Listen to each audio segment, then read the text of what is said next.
안녕하세요. 저는 경기도 분당에 사는 박정숙입니다. 35년간 초등학교 교사로 일하다 3년 전 정년 퇴직했습니다. 퇴직 후의 삶은 처음엔 꿈꾸던 대로였습니다. 아침 산책도 하고, 책도 읽고, 텃밭도 가꾸며 여유로운 시간을 보냈죠. 하지만 평화로운 일상도 잠시. 어느 날 아침 텃밭에서 허리에 찌르는 듯한 통증이 왔습니다. 혼자 사는 집이라 도와줄 사람도 없었죠. 겨우 119를 불러 병원에 갔더니 척추관 협착증이 심각하게 진행되어 당장 수술이 필요하다고 했습니다. 그때부터 제 인생이 송두리째 흔들리기 시작했습니다. 35년간 교단에서 당당히 서서 아이들을 가르치던 제가 이제는 자녀들 눈치를 보며 살아야 하는 처지가 된 것입니다. 오늘은 그 이야기를 여러분께 들려드리려고 합니다. 영상을 시작하기 전에 구독과 좋아요 부탁드립니다. 구독은 무료이니 오른쪽 아래에 있는 구독 버튼 꼭 눌러주세요. 그리고 앞으로도 더 많은 이야기를 놓치지 않고 보실 수 있도록 알림 설정까지 해주시면 감사하겠습니다. 이제 제 이야기를 들려드리겠습니다. 35년. 한 사람의 인생을 아이들과 함께 보낸 시간입니다. 분필 가루 묻은 손으로 칠판을 닦고 아이들의 웃음소리가 가득했던 교실을 마지막으로 정리하던 날, 저는 울지 않겠다고 다짐했습니다. 퇴직하는 날까지 아이들 앞에서 당당한 선생님으로 남고 싶었거든요. 선생님, 정말 가시는 거예요? 내일도 와주실 수 있잖아요. 6학년 아이들의 눈망울이 그렇게 컸던 적은 없었습니다. 마지막 종례를 마치고 교실을 나서는데 뒤에서 들려오는 아이들의 목소리의 걸음을 멈춰야 했어요. 퇴직금으로 시작한 작은 전원 생활은 평화로웠습니다. 텃밭을 가꾸고 동네 도서관에서 책도 읽고 가끔은 옛 제자들과 연락도 주고받으며 지냈죠. 평생을 아이들과 함께 해온 교사였기에 은퇴 후의 고요함이 처음엔 낯설었지만 그것도 나쁘지 않았습니다. 어머, 박정숙 선생님, 퇴직하시고 이렇게 지내시는 거예요? 시장에서 마주친 옛 동료, 교사의 말에 웃으며 답했습니다. 그래요. 이제는 제 시간을 온전히 즐기고 있답니다. 하지만 평화로운 일상도 잠시였습니다. 어느 날 아침 텃밭에 심어둔 상추를 따려 허리를 굽혔는데 갑자기 찌르는 듯한 통증이 왔습니다. 숨도 제대로 쉴 수 없을 만큼 아팠죠. 휴대폰이 집 안에 있다는 걸 깨달은 순간 처음으로 혼자 사는 것이 두렵게 느껴졌습니다. 겨우 기어서 집 안으로 들어가 119를 불렀습니다. 구급차에 실려가는 동안 문득 교감 선생님의 마지막 조언이 떠올랐습니다. 정숙 선생, 퇴직하고 나면 건강관리 잘해야 해요. 우리가 이제 그런 나이니까. 병원에 도착해서 MRI를 찍고 진단을 받았습니다.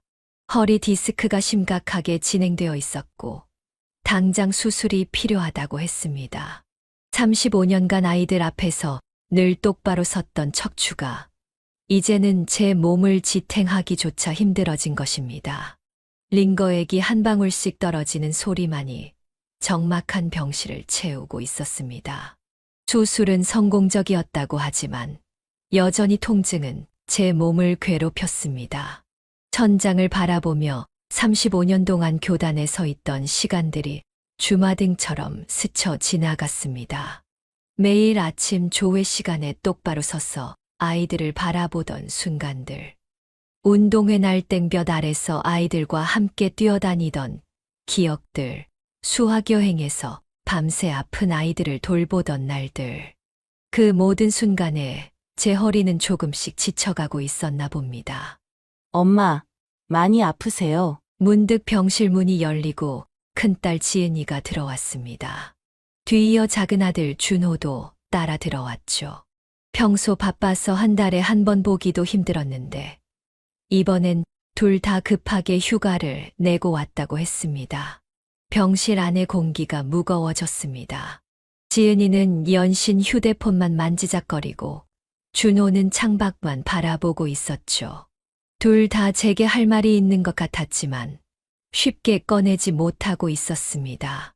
엄마, 혼자 사시기는 이제 힘드실 것 같은데. 마침내 지은이가 조심스럽게 입을 열었습니다. 교사 생활을 하며 익숙해진 눈빛 읽기로 이미 둘이 어떤 생각을 하고 있는지 알 수 있었습니다. 지은이의 가방에서 삐져나온 실버타운 안내서, 준호가 들고 온 요양병원 팸플릿이 그들의 속내를 보여주고 있었죠. 차가운 병실 바닥에 흩어진 두 자녀의 그림자가 마치 제 마음처럼 흔들리고 있었습니다. 35년 동안 수많은 학부모 상담을 해오면서 늘 부모된 마음을 이해하려 노력했었는데, 이제는 제가 그 자리에 서 있는 것이었습니다. 엄마, 우리 집이 좀 더 넓으니까 퇴원하시면 우리 집에서 지내시는 게 어떠세요? 지은이의 제안에 준호가 화들짝 고개를 돌렸습니다. 지은이와 준호는 서로를 견제하는 눈빛을 주고받았지만 저는 그저 미소를 지을 수밖에 없었습니다. 교실에서 다투는 아이들을 말리던 것처럼 이제는 제 자식들의 다툼을 지켜봐야 하는 상황이 된 것입니다. 수술 후 처음으로 창밖을 바라보았습니다. 병원 앞 초등학교 운동장에서 아이들이 뛰어노는 모습이 보였습니다. 그 모습을 보며 문득 생각했습니다. 이제 저는 어떤 선택을 해야 하는 걸까요? 결국 큰딸 지은이의 집으로 거처를 옮기기로 했습니다. 퇴원 날, 준호는 내내 불만스러운 표정이었지만 짐을 옮기는 것을 도와주긴 했습니다. 사위 현우는 출장이라며 모습을 보이지 않았죠. 교실에서 늘 정돈된 모습으로 수업을 진행하던 제가 이제는 누군가의 집에서 눈치를 보며 살아야 한다는 게 낯설게 느껴졌습니다. 35년 동안 모아온 교직 생활의 흔적들은 대부분 버려야 했습니다. 상장들, 학생들이 준 편지들, 해마다 찍었던 학급 사진들. 한 박스만 겨우 가져올 수 있었죠. 엄마, 이쪽이 엄마 방이에요. 좀 좁긴 하지만. 지은이가 보여준 방은 창고로 쓰던 곳을 급하게 치운 듯 했습니다. 벽지는 곰팡이 자국이 있었고 침대는 오래된 것이었습니다. 늘 깔끔하게 정돈된 교실에서 생활하던 제게는 이 공간이 더욱 낯설게 다가왔습니다. 처음 며칠은 조심스러웠습니다. 아침에 일어나면 조용히 방 안에만 있었고 식사 시간에도 최대한 소리를 내지 않으려 했죠. 마치 교무실에서 신임 교사로 지내던 시절처럼 말입니다. 하지만 시간이 지날수록 불편한 점들이 하나둘 드러나기 시작했습니다.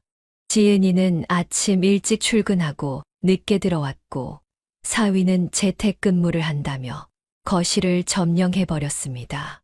주방에 가려 해도 사위의 업무 통화가 방해된다고 했고 화장실을 가려 해도 사위의 온라인 회의가 방해된다고 했습니다. 어머님, 낮에는 방에서 조용히 계시면 안 될까요? 제가 중요한 회의가 많아서. 사위의 말에 저는 그저 고개를 끄덕일 수밖에 없었습니다. 수많은 학부모 상담을 하면서도 이렇게 서툴렀던 적은 없었는데 정작 제 사위와는 대화가 통하지 않았습니다. 엄마, 저기, 다음 주에 본사 감사가 나와서 재택근무가 늘어날 것 같아요. 지은이의 말에 이제는 화장실 가는 시간까지 신경 써야 한다는 것을 깨달았습니다. 교실에서는 모든 아이를 품어주는 포용력 있는 교사였는데 이제는 한 집안에서조차 편하게 있을 곳을 찾지 못하고 있었습니다. 결국 한 달 만에 작은 아들 준호의 집으로 거처를 옮기게 되었습니다. 지은이는 미안해하면서도 한편으로는 안도하는 듯한 표정이었습니다. 사위는 이사 날 끝내 얼굴을 비추지 않았고 짐을 싸는 내내 지은이는 말없이 바닥만 바라보았습니다. 준호의 집은 지은이네보다는 컸습니다. 신혼 때부터 재택근무를 염두에 두고 구한 집이라 방도 하나 더 있었죠. 며느리 소라도 프리랜서 강사라 집에서 일하긴 했지만 작은 서재에서 온라인 강의만 하면 됐기에 크게 불편하진 않을 것 같았습니다. 어머님, 이제 여기서 편하게 지내세요. 저희가 잘 모실게요. 처음엔 그럴듯 했습니다. 아침마다 준호가 커피를 내려주었고 소라도 반찬을 정성껏 만들어 주었죠. 하지만 그것도 일주일이 채 되지 않아 변하기 시작했습니다. 어머님, 제가 강의 준비를 해야 해서 오늘 점심은 알아서 해결하시면 안 될까요? 며느리의 말투에서 벌써 지쳐 있다는 기색이 느껴졌습니다. 35년간 매일 아침 교실을 가득 채우던 활기찬 목소리로 아이들을 가르치던 제가 이제는 한 집안에서조차 목소리를 죽여가며 살아야 했습니다. 시간이 지날수록 불편한 기색은 더욱 커져갔습니다. 준호는 재택근무 중에 영상회의가 많다며 거실 사용을 독점했고 며느리는 온라인 강의 중에 발자국 소리가 녹음된다며 제 움직임을 제한했습니다. 교실에서는 제 발자국 소리가 아이들에게 안정감을 주었다고 믿었는데 이제는 그 발자국 소리마저 누군가에게 방해가 되고 있었습니다. 마치 교실 바닥에 그어진 선을 넘지 말아야 하는 아이처럼 저는 점점 제 행동 반경을 줄여갔습니다. 엄마, 다음 주부터 제가 미국 기업과 프로젝트를 시작하는데 새벽에 회의가 있어서요. 준호의 말에 담긴 의미를 알아차렸습니다. 이제는 새벽 시간대의 화장실 사용도 조심해야 한다는 뜻이었겠죠. 평생을 아이들의 미래를 위해 노력해온 교사였지만 정작 제 아들의 미래를 위해서는 방해가 되지 않는 것이 최선이었습니다. 결국 방 안에서 보내는 시간이 길어졌습니다. 평생을 교단에서 당당하게 목소리를 내던 사람이 이제는 기침 소리조차 조심해야 하는 신세가 되었습니다. 텔레비전도 틀 수 없어서 옛날 학급 문집을 보며 시간을 보내곤 했습니다. 어느 날 지은이의 친구가 집에 놀러 왔다가 저를 보고 깜짝 놀랐습니다. 지은이는 얼굴이 붉어져서 급히 절 방으로 들여보냈죠. 그 후로 지은이의 친구들은 전혀 집에 오지 않게 되었습니다. 교사 시절 제 교실은 늘 학부모들과 동료, 교사들로 북적였는데 이제는 제 존재가 누군가에게 불편함이 되어버린 것입니다. 엄마, 저 다음 주에 회사 동료들이랑 집에서 회의를 좀 해야 할 것 같은데. 지은이의 말이 채 끝나기도 전에 알아들었습니다. 그날 하루는 밖에 나가 있어야 한다는 뜻이었겠죠. 다리가 불편한 제게 그건 쉽지 않은 일이었지만 그저 고개를 끄덕일 수밖에 없었습니다. 봄이 되자 상황은 더 악화되었습니다. 미세먼지 때문에 빨래를 실내에 널어야 했는데 사위는 그것마저 못마땅해 했습니다. 업무에 방해된다나요. 결국 제 빨래는 제 좁은 방 안에서 해결해야 했습니다. 점심시간이면 사위의 업무를 방해하지 않기 위해 도시락을 싸서 근처 공원으로 나가곤 했습니다. 그곳에서 우연히 만난 동네 어르신들과 이야기를 나누며 잠시나마 숨을 돌릴 수 있었죠. 선생님이셨다고요? 저희 손주도 선생님이 되고 싶어 하는데. 처음으로 누군가가 제 이야기에 관심을 보였습니다. 하지만 그것도 잠시 지은이가 회사 동료들과 점심, 식사를 하러 공원 앞을 지나가는 걸 보고는 서둘러 자리를 피해야 했습니다. 저녁이면 방 안에서 옛 제자들의 편지를 읽어보곤 했습니다. 선생님은 우리 엄마 같아요. 선생님 덕분에 제가 꿈을 찾았어요. 그런 편지들을 읽으며 마음을 달랬지만 현실은 달라지지 않았습니다. 이제는 제자들의 편지조차도 몰래 소리 내지 않고 읽어야 했으니까요. 어느 날 아침 준호의 다급한 목소리에 잠에서 깼습니다. 늦잠을 자서 중요한 회의에 늦었다는 것이었죠. 알고 보니 제가 밤새 화장실을 몇 번 다녀온 소리에 잠을 설쳤다고 했습니다. 교사 시절에는 수학여행에서도 아픈 아이들 때문에 밤새 깨어 있었는데 이제는 제가 누군가의 잠을 방해하는 존재가 되어버린 것입니다. 엄마, 죄송한데 밤에는 화장실 가시기 전에 절 깨워주시면 안 될까요? 제가 귀마개라도 할 수 있게요. 준호의 말에 가슴이 찢어지는 것 같았습니다. 한창 진행 중인 해외 프로젝트 때문에 예민해져 있는 아들의 모습이 안쓰러우면서도 이렇게까지 눈치를 봐야 하는 현실이 서글펐습니다. 식사 시간도 점점 어려워졌습니다. 며느리는 온라인 강의 준비로 바쁘다며 거의 방에서 나오지 않았고, 준호는 시차 때문에 식사 시간이 제각각이었습니다. 결국 저 혼자 낀 일을 해결하는 날이 잦아졌죠. 그러던 어느 날 우연히 며느리의 통화 내용을 듣게 되었습니다. 부엌에서 물을 마시려다 발걸음을 멈춰야 했습니다. 엄마! 나 너무 힘들어! 시어머니 모시고 나서 강의 준비를 제대로 못하겠어! 남편도 요즘 예민해져서 싸움만 늘고! 35년간 교단에서 학부모 상담을 하면서 늘 강조했던 가족의 소중함이 이제는 제 가족 안에서 무너져 가고 있었습니다. 저로 인해 젊은 부부의 일상이 망가지고 있다는 사실이 너무나 고통스러웠습니다. 밤이면 창밖을 바라보며 생각했습니다. 교실에서는 늘 해답을 가진 선생님이었는데 제 인생의 문제 앞에서는 이렇게 무력한 학생이 되어버렸다는 게 아이러니했습니다. 여보, 어머님 모시고 사는 거 우리한테는 너무 버거운 것 같아. 늦은 밤 부부의 대화가 제 방까지 들려왔습니다. 이제는 결정을 내려야 할 때가 되었다는 것을 깨달았습니다. 35년 동안 수많은 아이들의 성장을 지켜봤던 것처럼 이제는 제 인생의 새로운 장을 열어야 할 때였습니다. 결국 다시 제 집으로 돌아오기로 했습니다.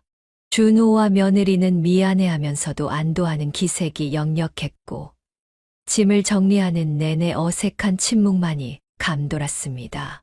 퇴직하면서 정리했던 교재들과 학습 자료들이 아직 방 한켠에 쌓여있던 제 집은 마치 오래된 교실처럼 적막하게 저를 맞이했습니다. 엄마, 혼자 계시기는 불안하시니까 간병인을 한 분 모시는 게 어떨까요? 큰딸 지은이의 제안에 동의할 수밖에 없었습니다. 35년 동안 늘 누군가를 돌보는 입장이었는데 이제는 제가 돌봄을 받아야 하는 처지가 된 것입니다. 첫 번째 간병인은 젊은 여성이었습니다. 하지만 일주일도 채우지 못했죠. 종일 휴대폰만 들여다보다가 제가 화장실 가는 것도 못 봐서 넘어질 뻔했으니까요. 교실에서 수업 시간에 몰래 휴대폰을 하던 학생들이 떠올랐습니다. 두 번째 간병인은 중년 여성이었습니다. 처음에는 부지런히 일하는 듯 했으나 얼마 지나지 않아 제 약을 잘못 챙겨주는 실수를 했습니다. 마치 시험 문제를 잘못 출제했을 때처럼 가슴이 덜컥 내려앉더군요. 제가 여기 있는 게 불편하시죠? 선생님이셨다고 하니까 더 그러실 것 같아요. 세 번째 간병인의 말에 할 말을 잃었습니다. 평생을 아이들을 가르치며 살아온 제가 이제는 오히려 그 경력 때문에 불편한 존재가 되어버린 것입니다.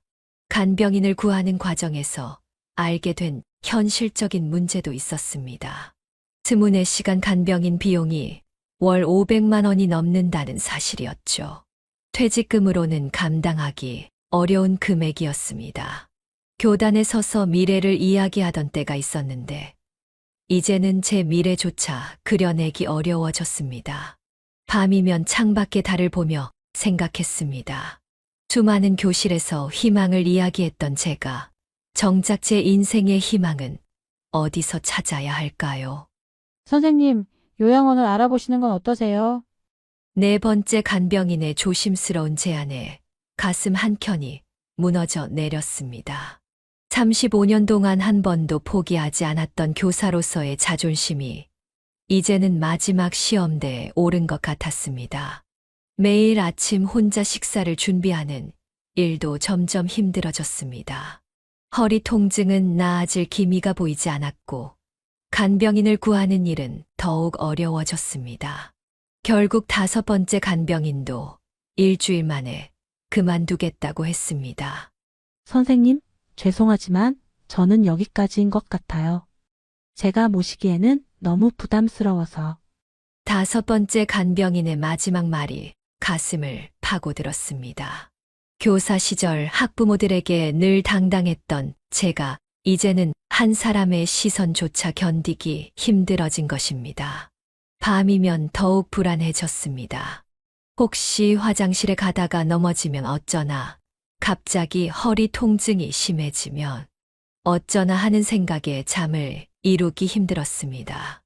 교실에서는 언제나 든든한 버팀목이었는데 이제는 제 자신조차 지탱하기 어려워진 현실이 서글펐습니다.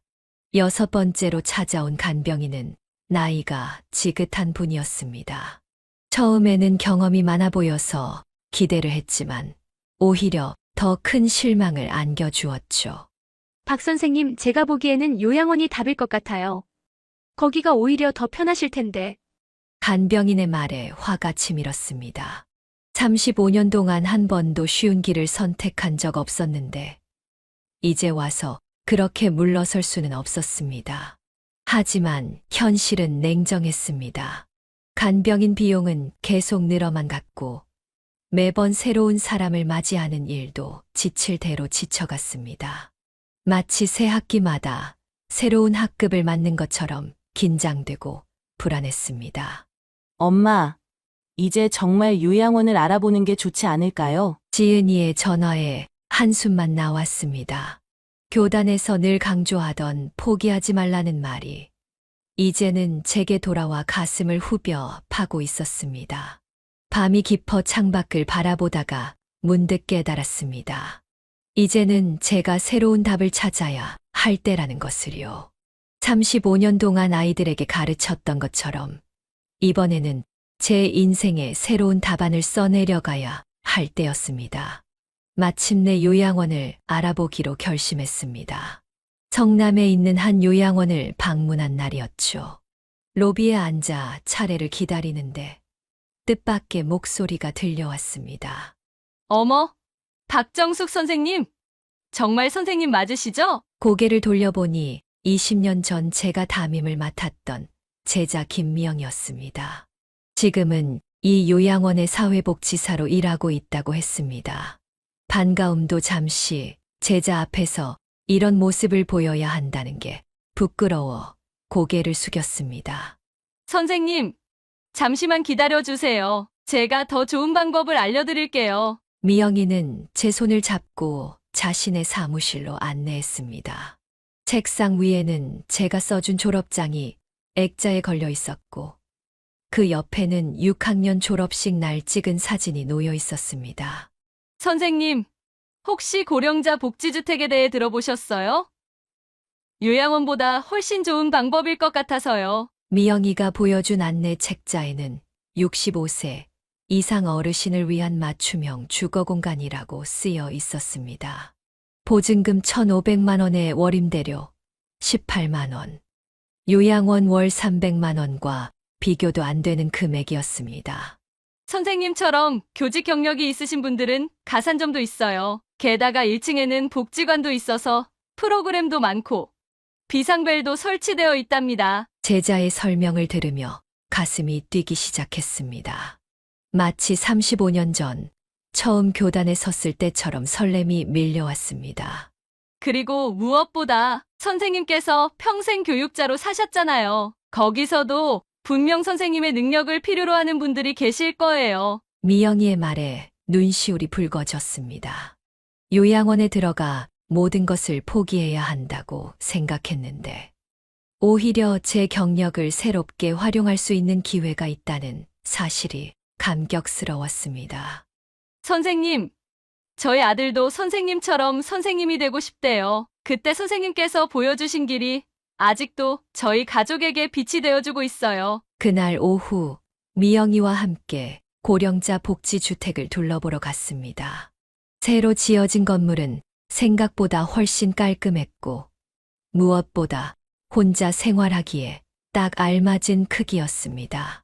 35년간 교실이라는 작은 공간에서 수십 명의 아이들과 함께했던 제게는 이 공간이 오히려 더 익숙하게 느껴졌습니다. 선생님, 여기 도서관에서는 매주 독서 모임도 하고 있어요. 아이들 책도 많이 있더라고요. 미영이의 말에 눈이 반짝였습니다. 1층 작은 도서관에는 동화책부터 교양서적까지 다양한 책들이 가지런히 꽂혀 있었고, 아이들이 편하게 책을 읽을 수 있는 공간도 마련되어 있었습니다. 복도를 걷다 보니 주민들이 태극권을 배우는 모습이 보였습니다. 강사 선생님의 동작을 따라하는 어르신들의 표정이 마치 수업 시간에 아이들처럼 진지해 보였죠. 여기 계신 분들이 선생님을 아주 좋아하실 것 같아요. 특히 손주들 교육 상담도 많이 하시고. 문득 교감실 앞에서 떨리는 마음으로 서 있던 첫 부임날이 떠올랐습니다. 그때처럼 새로운 시작 앞에서 설레는 마음이 들었습니다.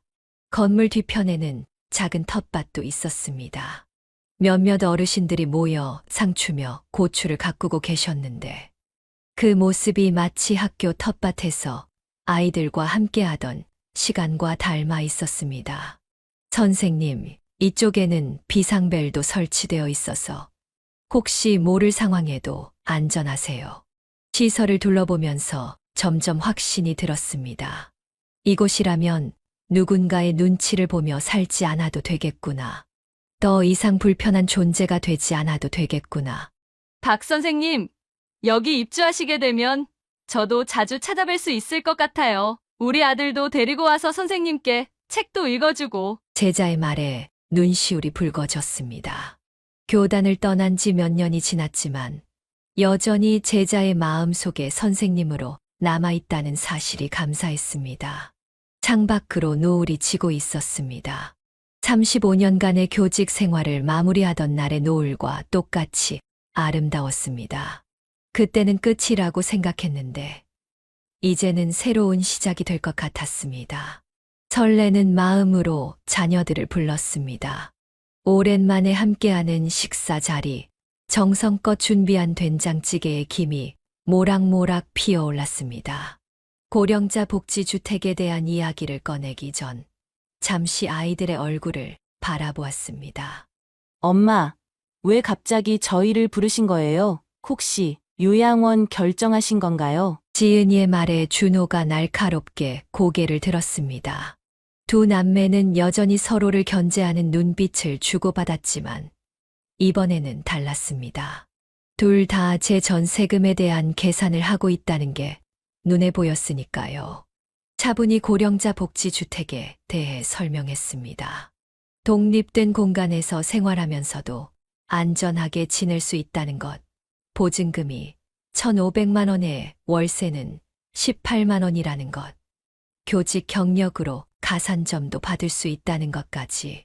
엄마, 그래도 좀 더 생각해 보세요. 국가에서 하는 거라고 해도 불안해요. 지은이의 말투는 걱정스러워 보였지만 눈빛은 전세금을 계산하고 있었습니다. 35년간 학부모 상담을 하면서 익숙해진 눈빛 읽기로는 딸은 이미 전세금으로 할 수 있는 일들을 검토하고 있는 것 같았습니다. 엄마, 전세금은 어떻게 하실 생각이세요?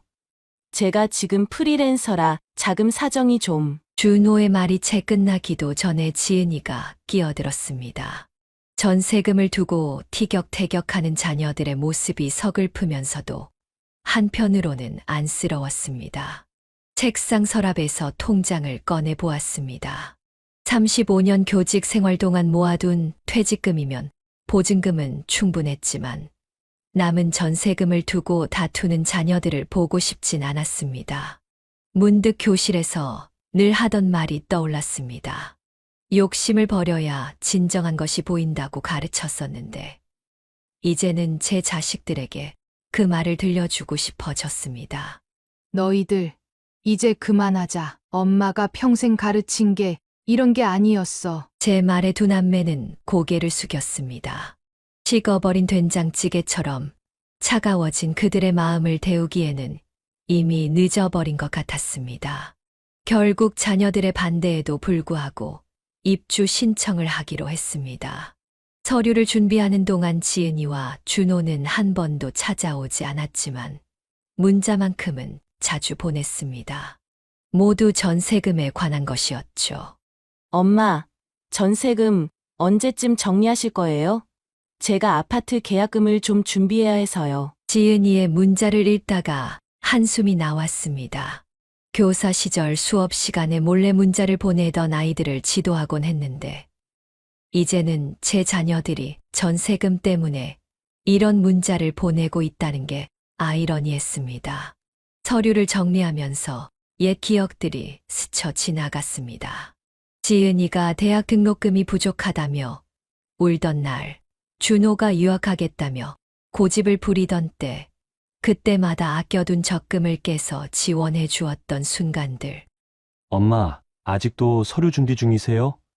예전에 말씀하신 것처럼 제가 꼭 효도하고 싶은데. 준호의 문자에는 급전이 필요하다는 속내가 엿보였습니다. 35년 동안 매일 아침 조회 시간의 효도에 대해 이야기했던 제가 정작 제 자식들에게서는 이런 식의 효도를 강요받고 있다는 게 서글펐습니다. 입주 신청서를 쓰면서 문득 교무실 창가에 걸어두었던 좌우명이 떠올랐습니다. 아이들의 미래를 위해 오늘을 산다. 그때는 그 말이 교사로서의 사명이라고 생각했는데, 이제는 제 미래를 위해 새로운 선택을 해야 할 때가 된 것 같았습니다. 엄마, 결정은 하신 거예요? 전세금 얘기가 아니라 그냥 궁금해서요. 지은이의 마지막 문자에는 겉으로는 드러나지 않는 불안감이 묻어 있었습니다. 평생을 학부모 상담하면서 읽어왔던 그 불안한 마음이 이제는 제 딸의 문자에서 느껴지고 있었습니다. 서류를 정리하면서 창밖을 바라보았습니다. 가을 햇살이 유난히 따스하게 느껴졌습니다. 마치 35년 전 처음 교단에 섰을 때처럼 설레는 마음으로 새로운 도전을 시작할 준비가 되어 있었습니다. 입주 신청 한 달 만에 기다리던 소식이 왔습니다.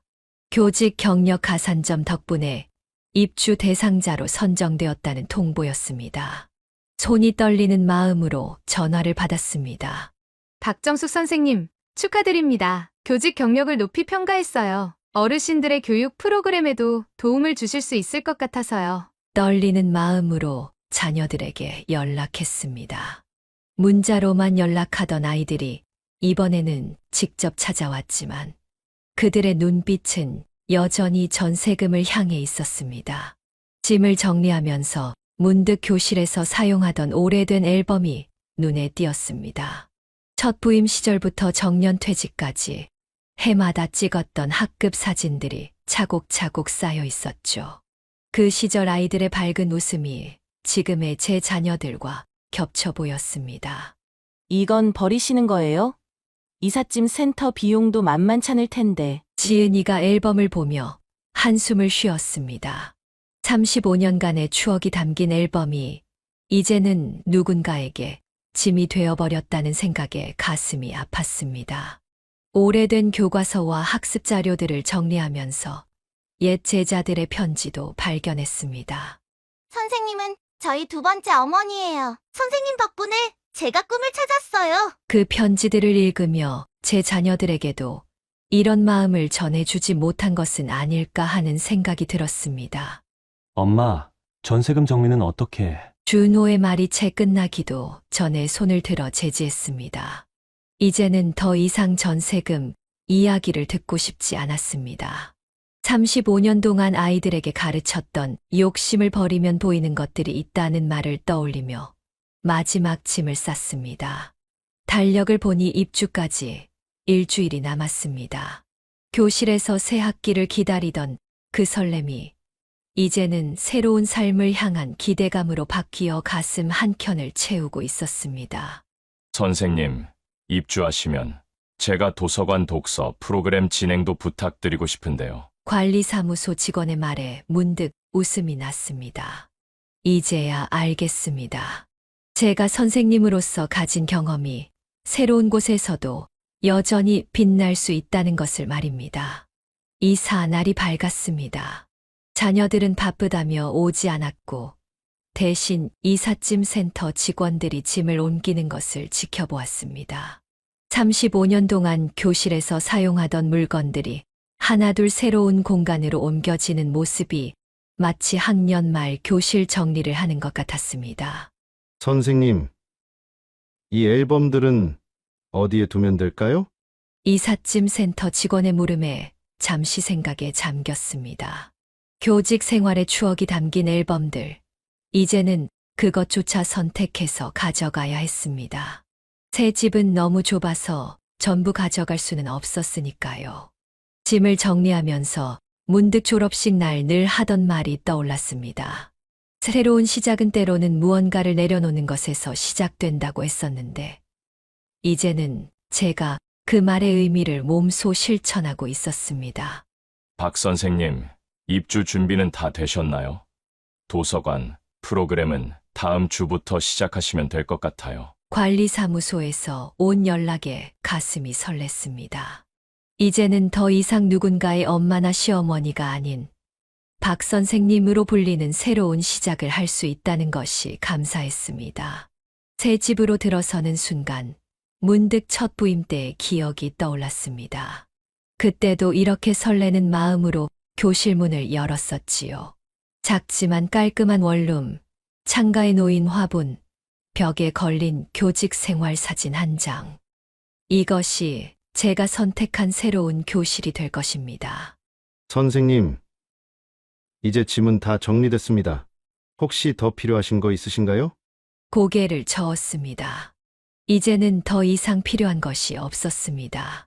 35년 동안 쌓아온 모든 것들을 정리하고 나니 오히려 마음이 더 가벼워졌습니다. 저녁이 되어 창밖을 바라보았습니다. 아래층 도서관에서는 아이들이 책을 읽고 있었고, 복도에서는 어르신들이 담소를 나누고 계셨습니다. 문득 깨달았습니다. 이곳에서는 제가 가진 모든 경험이 새로운 가치가 될 수 있다는 것을. 박 선생님, 내일 아침에는 입주민 조회가 있어요. 선생님께서 한 말씀 해주시면 좋을 것 같은데. 다시 한번 가슴이 설렜습니다. 35년 동안 매일 아침 진행했던 조회, 이제는 새로운 의미로 다가오고 있었습니다. 입주 한 달이 지났습니다. 처음 걱정했던 것과는 달리 이곳에서의 생활은 생각보다 훨씬 즐거웠습니다. 아침이면 1층 도서관에서 어르신들과 함께 독서 모임을 진행했고, 오후에는 입주민 자녀들의 학습 상담을 해주었습니다.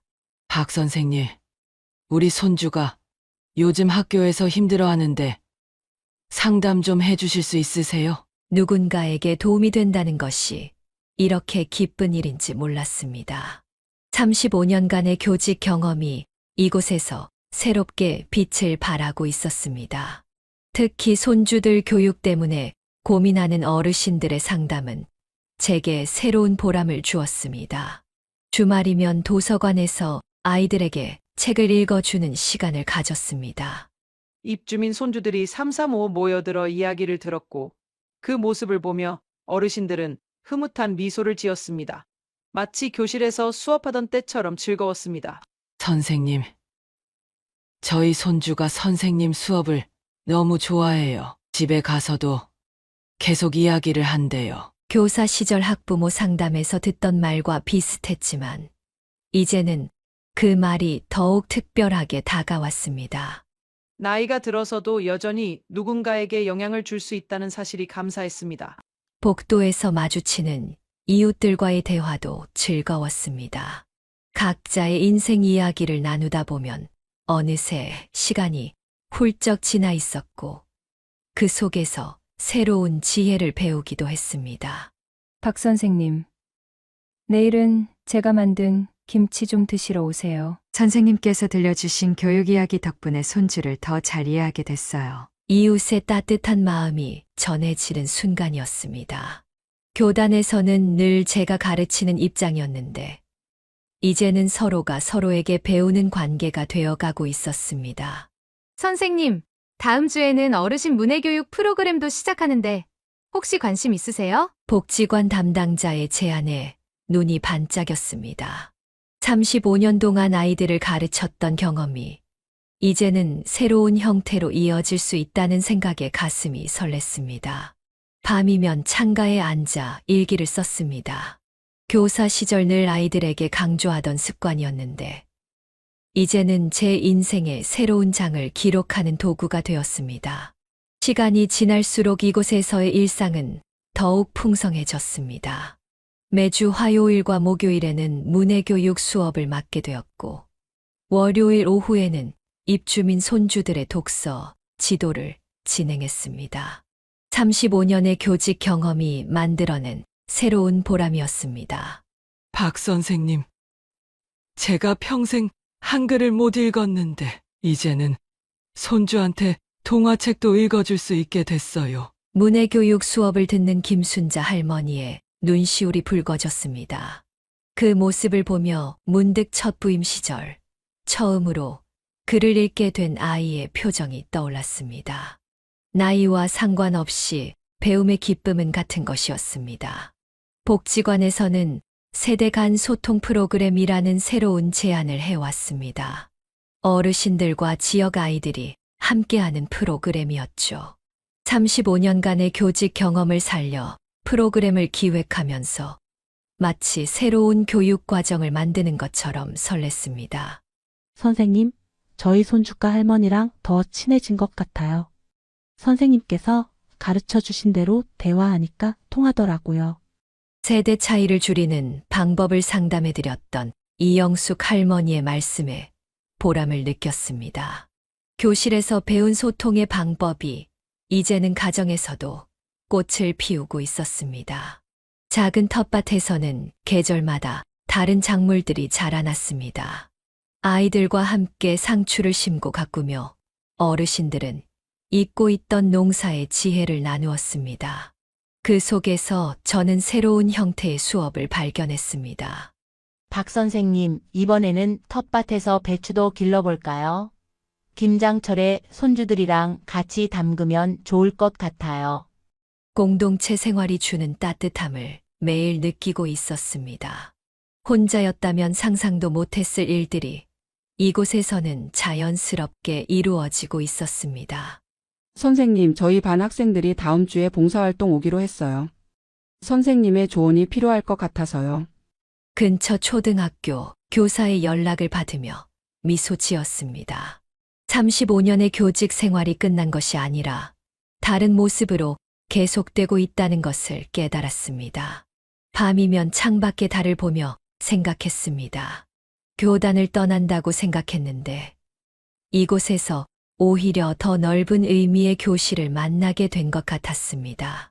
입주한 지 6개월이 지난 어느 날 예상치 못한 손님들이 찾아왔습니다. 지은이와 준호였습니다. 전세금 문제로 연락이 끊긴 후 처음 보는 자녀들의 모습은 많이 달라져 있었습니다. 엄마, 여기서 잘 지내고 계신 것 같아서 다행이에요. 지은이의 목소리에는 미안함이 묻어 있었습니다. 도서관 한켠에서 제가 아이들에게 책을 읽어주는 모습을 보았다고 했습니다.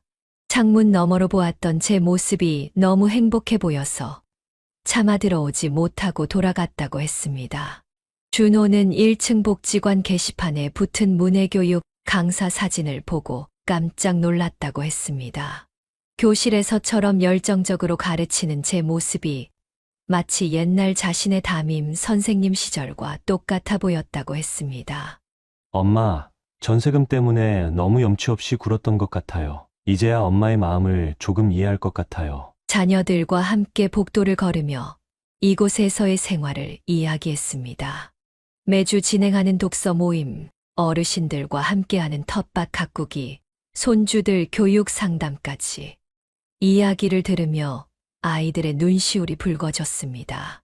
엄마, 우리가 엄마를 잘 몰랐네요. 은퇴하시면 그저 쉬실 줄 알았는데. 점심시간이 되자 식당에서는 입주민들이 반갑게 인사를 건넸습니다. 박 선생님의 자녀분들이냐며 반가워하시는 어르신들의 모습에 아이들은 새삼 제가 이곳에서 만든 새로운 관계들을 실감하는 듯 했습니다. 선생님, 이분들이 선생님, 자제분들이세요?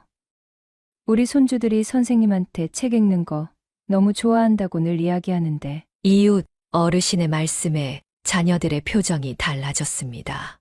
35년 교직 생활 동안 수많은 제자들의 인생에 영향을 주었던 것처럼 이제는 새로운 방식으로 누군가에게 도움이 되고 있다는 것을 깨달은 듯했습니다. 엄마, 우리가 진작 이렇게 찾아왔어야 했는데, 이제는 자주 올게요. 퇴직 후의 삶이 결코 끝이 아니라는 것을, 오히려 새로운 시작이 될 수 있다는 것을 보여주고 싶었습니다. 자녀들을 배웅하며 문득 깨달았습니다. 이제야 진정한 가르침을 전할 수 있게 된 것 같았습니다. 오늘도 아침이 밝았습니다. 창밖으로 보이는 하늘은 35년 전 처음 교단에 섰을 때처럼 맑고 청명했습니다. 1층 도서관에서는 벌써 아이들의 웃음소리가 들려오고 있었습니다. 박 선생님, 오늘은 어르신들 문해교육 마지막 수업이시죠? 졸업식 준비는 다 되셨나요? 복지관 관리자의 물음에 고개를 끄덕였습니다. 교직 생활 마지막 졸업식 이후로 다시 한번 졸업장을 수여하게 된다는 생각에 가슴이 설렜습니다. 문해교육 교실에 들어서자 어르신들이 학생처럼 반갑게 맞아주셨습니다. 처음에는 글자도 제대로 읽지 못하시던 분들이 이제는 직접 쓴 편지를 손주들에게 읽어주실 수 있게 되었습니다. 선생님, 제가 평생 못 배운 게 아니었는데 이제는 손주들한테 부끄럽지 않아요. 수업을 마치고 나오는 길에 문득 지난 날이 떠올랐습니다. 퇴직 후 자녀들 집을 전전하며 보냈던 힘든 시간들, 간병인과의 불편했던 날들, 요양원을 알아보던 순간들. 그 모든 것이 지금의 제가 되기 위한 과정이었나 봅니다. 이제는 더 이상 누군가의 짐이 아닌 여전히 누군가에게 도움이 되는 사람으로 살아가고 있습니다. 아침마다 도서관에서 아이들에게 책을 읽어주고 오후에는 어르신들과 함께 공부하며 저녁에는 입주민들과 삶의 지혜를 나누고 있습니다. 박 선생님 덕분에 저희 할머니가 이제 글을 읽으실 수 있대요. 정말 감사합니다. 손주들의 맑은 목소리를 들을 때마다 교직의 보람을 다시 한번 느낍니다. 35년의 교직 생활이 끝난 것이 아니라 새로운 형태로 계속되고 있는 것입니다. 밤이면 창가에 앉아 일기를 씁니다.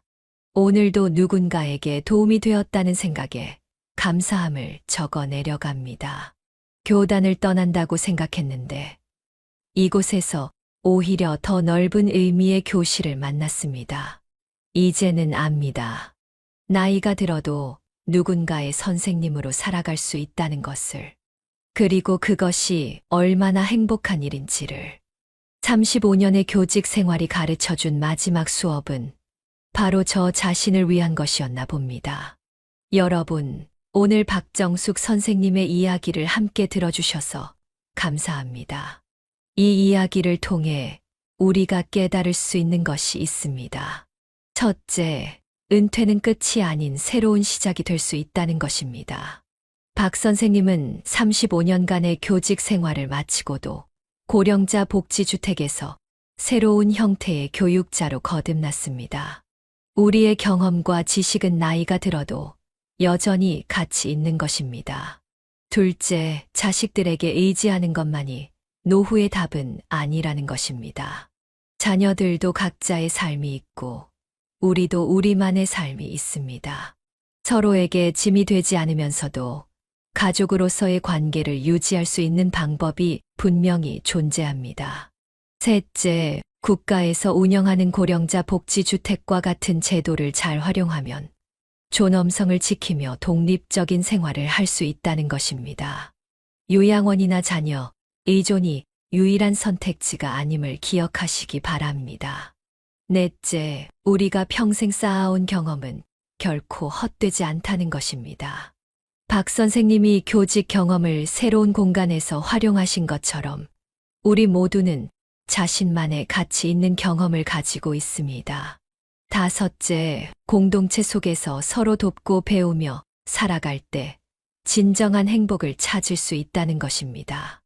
혼자만의 편안함보다는 함께하는 즐거움이 더 큰 기쁨을 준다는 것을 기억하시기 바랍니다.